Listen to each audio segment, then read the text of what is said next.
Autism recovery और regression के क्या साइंस हैं और कब हमें अलर्ट होना चाहिए कि रिग्रेशन हो रहा है। ये कमेंट है डेंटल एजू कॉर्नर का। वो इसके बारे में जानना चाहते हैं। अगर आपका भी कोई ऐसा कमेंट है और आपको लगता है कि ये कमेंट एक्सक्लूसिव है, उसको जरूर कमेंट सेक्शन में डाल दीजिए। वो कमेंट अगर हमारी टीम को भी लगता है कि बहुत एक्सक्लूसिव है तो आपको मिलेगा फ्री में कंसल्ट करने का मौका। अभी अगर आपको ये कमेंट पसंद आ रहा है तो जरूर कमेंट सेक्शन में जाकर के लाइक कर दीजिए। उसके साथ साथ चैनल को सब्सक्राइब करें, लाइक करिए, शेयर करें, पूरी दुनिया में फैला दें। मुझसे कंसल्ट करने के लिए 8168790299 डायल कर सकते हैं। +91 तो लगा ही लें अगर आप इंडिया के बाहर से कॉल कर रहे हैं। वीडियो का टाइटल आपको पसंद आ रहा है, जरूर लाइक कीजिए। चलिए बात करते हैं कि ऑटिज्म रिकवरी और रिग्रेशन की क्या साइंस है। जब आपका बच्चा वर्चुअल ऑटिज्म या ऑटिज्म की प्रॉब्लम को लेकर के आता है तो उसमें प्रॉब्लम क्या होती है कि फोकस और अटेंशन काफी ज्यादा डिस्टर्ब होता है, नेम रिस्पॉन्स बहुत ज्यादा डिस्टर्ब होता है। उसके साथ साथ कई सारे और सिम्टम्स होते हैं, लेकिन मेन मेन चीजों पे हम लोग बात कर रहे हैं। तो जैसे ही आप थेरेपी शुरू करते हैं और आपको लगता है कि इम्प्रूवमेंट आ रहा है, इम्प्रूवमेंट को कैसे आप जज करेंगे?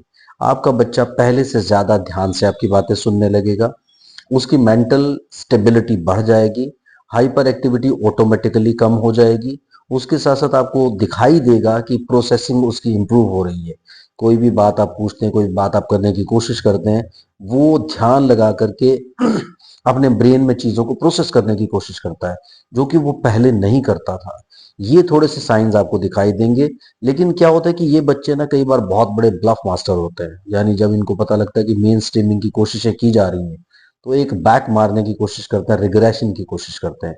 तो आपको ये दिखाई देगा कि जो चीजें बच्चे ने पहले से सीखी हुई थी वो कहीं ना कहीं उन चीजों को भूल रहा है वापस से। या फिर प्रैक्टिस के अंदर जब आप एक्टिविटीज करवाते हैं, प्रैक्टिस करवाते हैं, तो पहले बहुत कोऑपरेट करता था और अभी प्रैक्टिस से या किसी भी एक्टिविटी से बचने लगा है, यानी वो अवॉइड करने लगा है आपको। तो अगर आपको ऐसी सारी की सारी चीजें दिखाई देती है तो आप समझ जाइए कि रिग्रेशन आ रहा है।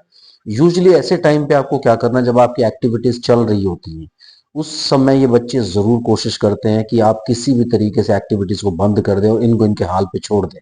लेकिन आपको ऐसा कुछ नहीं करना है। ऐसे टाइम पे और अलर्ट हो जाना जब आपको लगे कि ऐसे सिम्टम्स आ रहे हैं कि बच्चा एक्टिविटीज से अवॉइड करने लगा है और किसी न किसी तरीके से ये बचना चाहता है। तो पहले तो आप ये जरूर चेक कर लें कि कहीं आप उसे सेंसरी ओवरलोड तो नहीं कर रहे, 8-8 10-10 घंटे की एक्टिविटीज एक दिन में तो नहीं दे रहे। आप रूटीन को ऐसे तरीके से मैनेज कर रहे हैं कि वो उसके लिए एंटरटेनमेंट है रादर देन बर्डन। अगर आप उसे बर्डन बना करके चल रहे हैं तो आपने लिख के रखा हुआ कि 1 घंटा में ये कराऊंगा, 1 घंटा में ये कराऊंगा, 1 घंटा में ये कराऊंगा, 1 घंटा में ये कराऊंगा, और पूरे दिन में 8-10 घंटे की एक्टिविटीज आपने प्लान की हुई है, तो वो आपको हो सकता है हफ्ता, 10 दिन, 15 दिन, 1 महीना, 2 महीना ही कोऑपरेट करे। उसके बाद में वो कहीं ना कहीं आपसे इरिटेट होने लगे और एक्टिविटी को ना करे।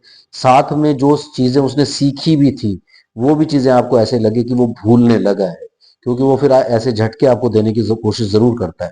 तो ऐसी सिचुएशन से और ऐसी सरकमस्टेंस से बचने के लिए स्टार्टिंग से ही जब आप एक्टिविटी शुरू करते हैं उसके सामने ऐसे एक्टिविटीज रखने की कोशिश कीजिए, करने की कोशिश कीजिए कि उसे कोई बर्डन ना लगे कि यार आप तो कोई स्पेशल अलग सी चीजें उससे करवा रहे हैं जो सब बच्चे नहीं कर रहे हैं, उसको करना पड़ रहा है। तो जब आप इस तरीके से अपनी एक्टिविटीज को लेकर के जाएंगे, इन्हें थोड़ा एंटरटेनिंग बनाएंगे, इन्हें थोड़ा इन्वॉल्विंग बनाएंगे, इन्हें थोड़ा इंटरेक्टिव बना देंगे, तो बच्चा बहुत अच्छे से आपके साथ इन्वॉल्व होने की कोशिश करेगा। और फिर ये जो साइंस हैं आपको जो बीच बीच में रिग्रेशन के साइंस आ जाते हैं, ये आपको नहीं आएंगे, आप इससे अवॉइड कर सकते हैं। सो रिग्रेशन में यही होता है कि यूजली बच्चे जो सीख चुके होते हैं वो वापस क्लीन स्लेट होना शुरू हो जाते हैं। तो चैनल को सब्सक्राइब कीजिए, हो सकता है आपका भी कमेंट इसमें सिलेक्ट होकर के उसके लिए वीडियो बन जाए। Thank you very much, bye bye.